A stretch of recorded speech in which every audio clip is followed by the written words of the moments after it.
Hey, what's up, everybody? I'm Justin Young. He is Junard Hartley, and this is the Fast Break, our weekly podcast right here on HoopSeen.com, on Twitter, on X, on YouTube, and all the places you find these two beautiful basketball faces. Junard, what's up, man? How you doing, JY? I'm good. I'm glad there's a balance there that makes this ugly face look a little bit better. It's a nice balance out here. We've got basketball dads on here. That might be our new podcast, by the way. Hey, absolutely. I love it. I think we're ready for it. I think we need a new franchise in our podcast offering. So maybe someday that's coming soon. So we are in the midst of the winter time here, which means we're kind of all over the place, going to holiday events. But behind the scenes, we're doing a lot of planning for 2024 for our travel events, which you and I both know. You close your eyes, and all of a sudden it's March, and we're doing Saturdays and Sundays all over again throughout the South. We already have our schedule up on hoopseen.com/events, which we're pretty excited about. And with this year in 2024, we want to get on the pod and talk about a number of things, because I think the most, I don't want to say glaring, because I don't think glaring is really the right word, but the biggest change is that there's no April live period for Division I schools for travel teams. I know that you and I have both had different conversations with people. We wanted to talk about that here on the Fast Break and what that means, and kind of go through different things and kind of offer up different points of view, because I think we both have two different points of view on this. I know a lot of travel coaches that I've talked to have got different points of view on it as well. So let me just kind of set the table, and then we can kind of get into a conversation about what's going on. But, you know, what we've known in the past, April's always kind of been the month where, even from back when you played, April was always such a critical month for us in travel ball. And now Division I schools are going to have to wait until the May 17th and the 19th is their first chance to get out there and go watch travel teams. And I think this is, when you first heard it, what was like kind of your first reaction of kind of hearing this news? Because it's a big change for what we've known in travel ball. So hearing the news initially, like you said, I was taken back because it's so new and different, right? Yeah. Not having, meaningful basketball with college coaches in the stands in April is just not unheard of. So yeah, you take a step back, and it's like, it's kind of scary. It's kind of different. You're not a fan of it initially, but when you look at the full scope of the opportunities that it almost creates, I'm a fan of it, honestly. Yeah. I think that the space moving it back to May, it allows a lot of good things to happen for individual programs alike or disalike. I think that you get team chemistry. You get more opportunities, more weekends to play basketball together, more opportunities to practice, especially when you have out-of-town kids from all over the country. So I really like that piece of it, because I think they're going to provide better basketball more in the meaningful moments, right? So when May does come up, these kids will be playing at the peaks of their time in a spring-summer flow. So I'm a big fan of it, and I think that from a recruiting stance, people will start to see the advantages in it. You bring up a really good point, actually, about better basketball, because think about that May 17th or the 19th weekend. Usually that's our Bob Gibbons Tournament Champions, and I would always argue that is our most competitive event that we have on the calendar year in and year out. It's some of our best basketball. Some of the best basketball that we see every year is that Saturday night at Gibbons, which falls in that weekend. So that's a really good point. I think the other point, too, is the last year in particular, the last 2 years in particular in April has been the most unique Aprils that I've seen in my 2.5 decades of doing this, where the college coaches used to be out just by the hundreds, and it really, really scaled back because of the transfer portal. And I think what we're seeing now, too, what we've argued, and I argued for this for a long time, like we needed to have a serious change, because college coaches are having to do several things. One, recruit their own current roster, right? That's number one. Their roster changes so much that guys, even now, they go home for Christmas and they're already thinking like, you know what, I'm not playing, or I don't particularly like the way that we're playing, or Johnny on the team is getting more shine than I'm getting. I need to go somewhere else. So that's happening, number one. They've got to really focus on their own roster. Number two, then you've got the transfer portal, which is wide open, okay? I mean, it is like Costco in December, right? Like people are all on there. They're walking through the aisles. They're trying to find the right things for their Christmas shopping list, and that's what coaches are doing in the springtime in March and April, and they're trying to find guys to replace. And that window is open in April. And so now that limits the coaches, because now you're going to have guys on campuses for visits instead of going to a travel team event. And you're going to go recruit a 17 or 18-year-old kid who you hope is going to be playing for you in a couple of years if he's even still there. So from a travel point of view, I get it. I understand with I thought the same thing. Like, man, these guys aren't going to like it.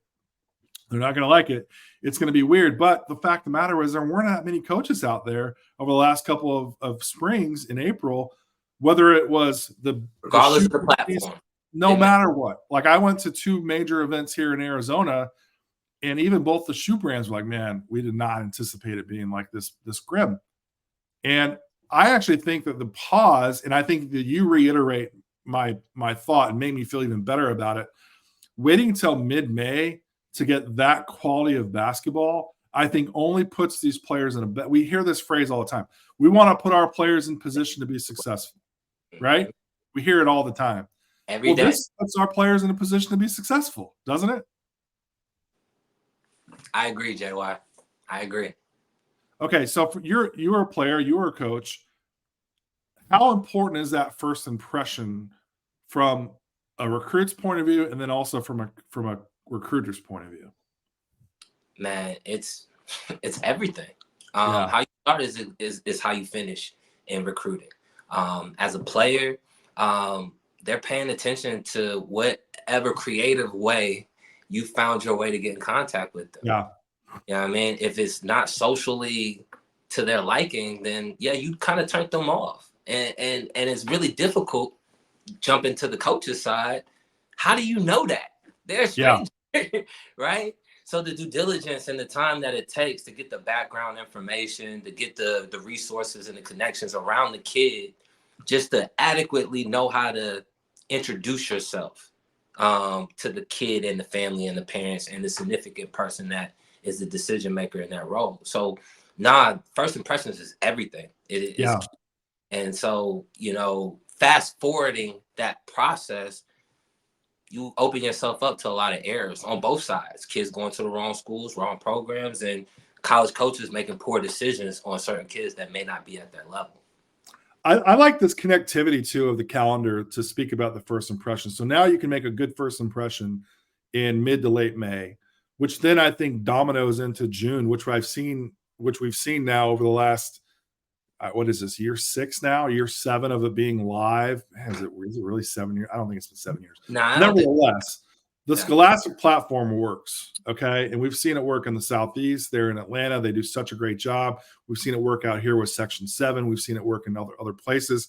June is fantastic from a recruiting point of view, okay? Yeah. We have no dog in the fight. We don't do anything in June. So, I really mean this, and I think players know this, coaches know this. So now your first impression used to be in May or in April, and then coaches are dealing with all this other stuff. They're dealing with players' graduation. Again, they're dealing with roster build. They're dealing with a family vacation, time to breathe from a long season, right?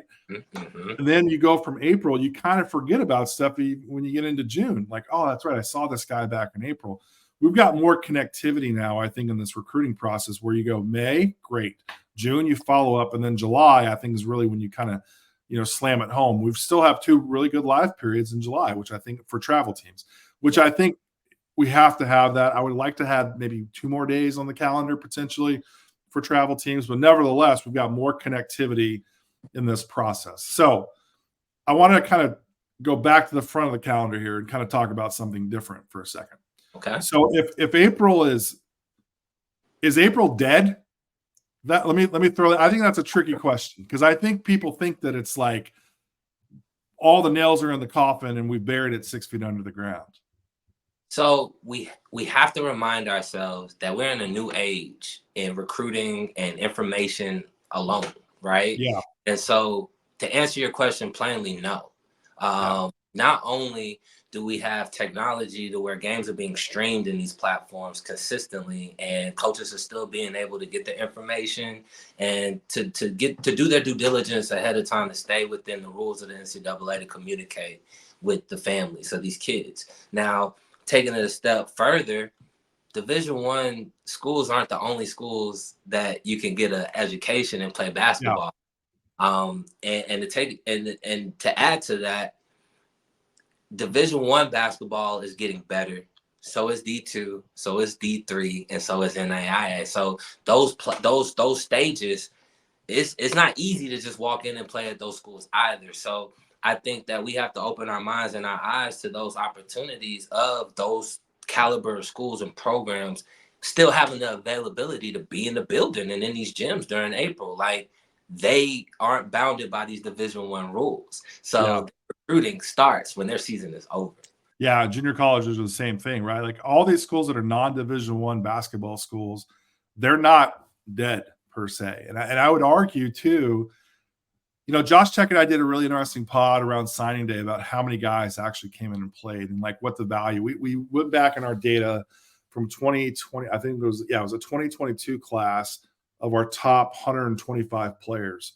And of our top 125 players in our HoopSeen rankings, there were only 30 players that remained as like value sophomores, meaning guys that are in the rotation, guys that haven't gone pro, guys that haven't already transferred. Like freshman to sophomore value, you've got to have something really special to go in there and play more than 15 to 20 minutes a game.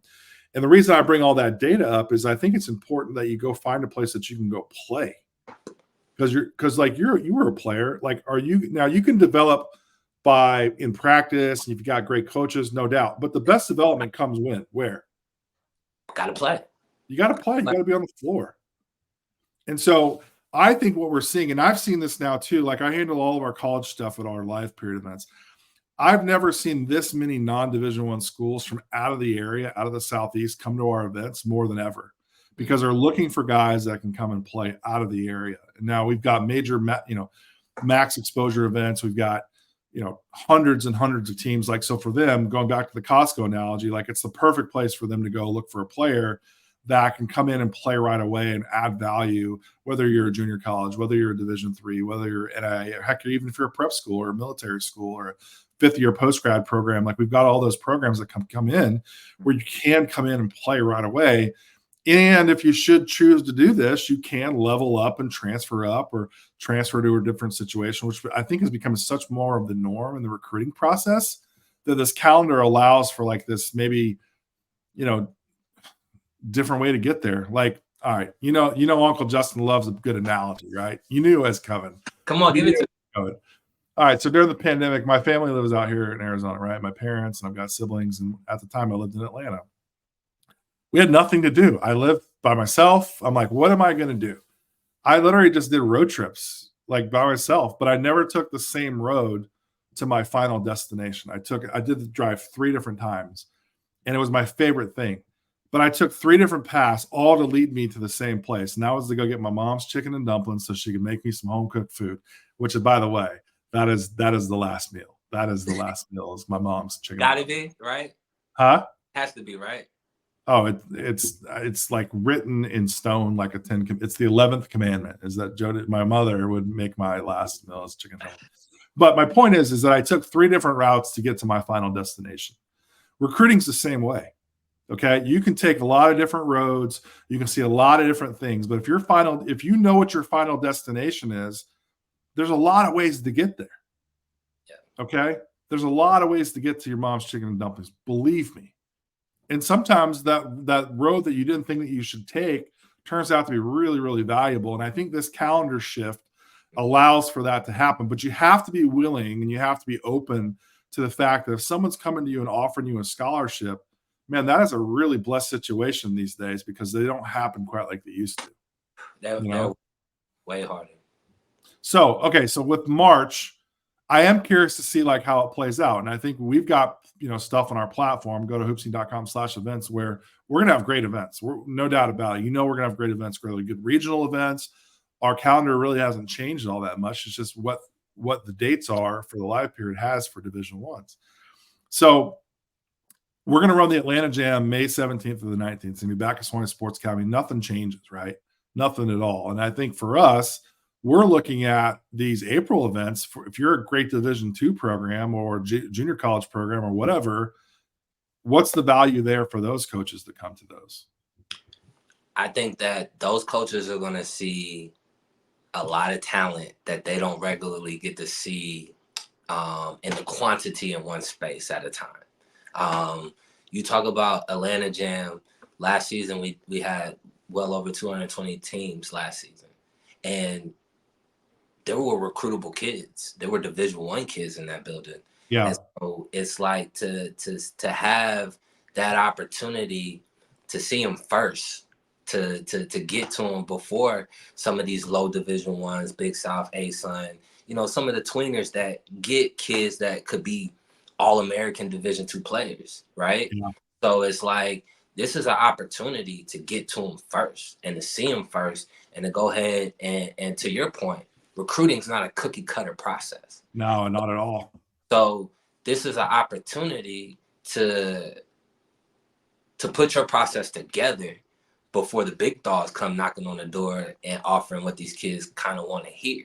Like, I think that this is an opportunity to get those relationships in line and put your best foot first before other schools are able to expose the leverage that they have over the smaller schools.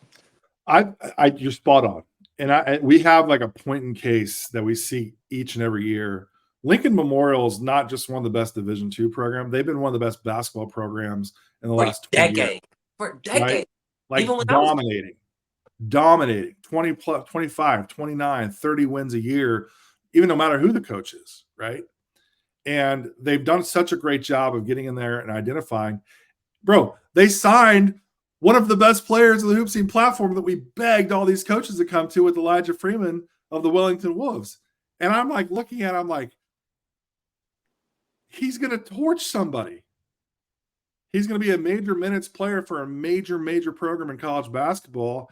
And Lincoln Memorial did their homework. Now, look, I do have to add to that because there is another Georgia native freshman on that team that is doing really, really well from Hiram High School. So let me go ahead and shout that young man out. He's making a name for himself as well. Good job, Coach Key. Well, they just know what to do. And I think we see that all the time where, again, and it's up to the player and up to the travel coaches and the parents to recognize this is a great situation for me to go play right away at a great school. And like, listen, in the South, some of these Division II programs, like I remember when I was in the Peach Belt Conference, this is when Kennesaw was a Division II, like all the schools in that league, man, those campuses are great. Those arenas are great. Like, I think people will be really surprised on honestly how much better some of those university campuses are and those gyms are versus some of these low Division I schools that they're maybe waiting on. And that's not a knock against those Division I schools. They're doing what they need to do. But I think there is going to be opportunity. There is going to be opportunity there in April. Like I think about like let's rewind last year to when we were in downtown Raleigh for the Carolina Gym. That was my favorite event of the year. Honest to God. Me too. That place had so much energy and so much talent in the building that we had schools that were in there, non-Division ones that were in there. And I guarantee you, like, I learned way more at that than I did probably even in like a live period event. Well, let me add to that, right? Because also what happens in that month of April, from other platforms, there's an opportunity to mix match, right? Yeah. People aren't so hog tied to their schedules to being, hey, I'm only loyal to this platform. We're only doing this right now. It's not that important now in April. So now you get to see a kid that's on the cusp of being D1, D2, maybe play against a high level kid, maybe play against another shoe team in April because they're still trying to get their rosters together during that time too. So I truly believe that there's going to be really good competition, good games, and get to see these kids in a variety of different segments. So often when you go to a certain platform, you only see that kid in one environment. Yeah. You only get to evaluate them against one level of competition or one type of brand of basketball, right? And I think that in our events, the diversity is what sells itself. I mean, you don't really know who you're going to play, and you know that you're not going to play the same team twice. So I think that's really important too, right? Yeah, is that you want to get out there, and again, I think you nailed it at the top of this podcast. How do we make our team the best version of itself that we can be prepared for May 17th to the 19th? Like we've never had such a ramp up. Like I think about like we always run this event, the HoopSeen tip off at the end of March. That's actually really tough for a travel team to come in there, some teams are coming off a week after like the season ended at Scholastic. They try to come in there and compete. Sometimes they've never even practiced yet. And now we've got this ramp up. I think I counted up, like we've got like 11 major events on the calendar before we get to the live period, right? Like that's tremendous. And like those hyper local events, we're gonna have several new ones. We have 2 new ones in Tennessee, the TNT, the Tennessee Tip Off in downtown Knoxville, which I'm really excited about. Mm-hmm. We have the Tennessee Jam, which is something that we've been trying to do for years. From the very top of the history of HoopSeen. Very excited about that. That's going to be in Memphis. So we're going to pull all those great players from Memphis, Northern Mississippi, Louisiana, maybe even like Arkansas, like a region that we haven't gotten into. I can't wait. I think that's going to be a ton of fun. On top of the Bama Jam, which we know the Bama Jam delivers each and every year. I think it is well, I know this. It is the best travel team event there is in the state of Alabama, but every year that event feels like it levels up every year because I think the state of Alabama also levels up every year. We've got so many great teams and great teams that are kind of starting in Alabama, young families moving to Alabama. It's starting to really kind of mature as a basketball area, which I'm excited about. So, and then on top of that, you've got all this stuff that we do at Sony Sports Academy, right? And now that all leads to the Atlanta Jam. I mean, Bob Gibbons is going to be for the Atlanta Jam. I mean, think about that. Like, what a great test that's going to be to put your team into place to compete for late April or late May. There we go. Yeah. But I like your point a lot. I didn't think about that a lot, even in our show notes before. But you're spot on. Like, are we putting our players in a position to be successful when those schools at the Division I level can see them for the first time? But if you're not a team that has Division I teams or players, even it's okay. It's actually great because, again, we have 11 big-time stages that lead up to that coaches are really smart in the Southeast, or that come to the Southeast, rather, and they come and recruit, and they get great players. And we see that. And Lincoln Memorial is a perfect example of that. And they freaking win 25 wins a game every year, year in and year out. Another one. What's that? Queens College is another one. Queens is another one. Well, they're Division I now, so they're Atlantic Sun. But yeah, we see that all the time. Same with junior colleges, high-level junior colleges coming through, NAIs. So we've got a lot on the schedule that we're excited about. All right, let's talk about July for a second. July really hasn't changed that much. I wish we had 2 more days, but I do wish we had it. I don't like the 5 days in a row. I think that's too much. Okay. I wish we had 2 4-day periods. I think would be really good. Okay. Nevertheless, we have what we have. We've got Best of South, which is what's the date on the Best of South? We talked about this. July 12th through the 14th. Okay. There we go. That'll be the first live period there. And we'll be at the Cobb Galleria this year in Marietta, which is right by the Brave Stadium, right by the Battery, all kinds of you actually have probably more stuff to do in that area as a team coming to Atlanta. You're not in downtown. You're up in the 75, 285 area. It's probably from the airport. Honestly, it's probably not that different of a time to get to there than it is to get to the World Congress Center. It's faster, in my opinion. Yeah, you're probably right because you come around the side on 285, huh? So, the thing that I like about us being in the Cobb Galleria, outside being, COBB native myself, it keeps you out of the congestion of the city of Atlanta. So often we have to, our events get occupied with parking issues and traffic jams, and it affects some of the game scheduling that we're trying to keep on time. And so, putting it a little bit adjacent to the city, multiple teams from different directions can come. You hit 75, 85, 285, 20. Like, you can hit that the interstate conjunction is perfect, in my opinion. And so that's the neat part. And logistically, there's a lot of eatery, hotels, fun. Oh my God. Like, it's so much of a more visitor friendly area than being in the heart of downtown Atlanta. Like, I mean, I'm born and bred, so I love the city to death, but this is a nice little change of pace. I'm literally looking up to see if the Braves have a game at that same time, because selfishly I'm like, two tickets. You need 2. We gotta get the Braves up. I'm literally looking as we're talking. Oh, you're killing me. They're in San Diego, man. Of course. Oh, they're here in Arizona, and then they're in San Diego. Of course, naturally. Of course, that's how it's going to go. Nevertheless, man, you got Antico Pizza, which is in the Battery, which is our favorite spot that we love going to. So there's tons of stuff that you can go do. Nothing's going to change for that. I actually really like this a lot. Like to your point, you're not in downtown. Downtown has been awesome for us for the last 4 years that we've been downtown. Yeah, I think so. Even through the crazy COVID season, I mean, we've been able to go there. Really excited about going to Cobb. Nothing changes for that. Then on the last live period weekend for travel teams in July, we got 2 options. Break those down for me. So this year we're offering an opportunity to go to Florida Jam. Florida Jam is us touching ground in Florida and continuing the Jam series, which we've added with the Tennessee Jam. Yep. And now the Florida Jam. We're excited about it because it's live. With it being live, with the amount of talent that is in Florida right now. I'm so anxious and excited to really put an event in state during the live period to get that to see the talent kind of unfold itself in front of everybody.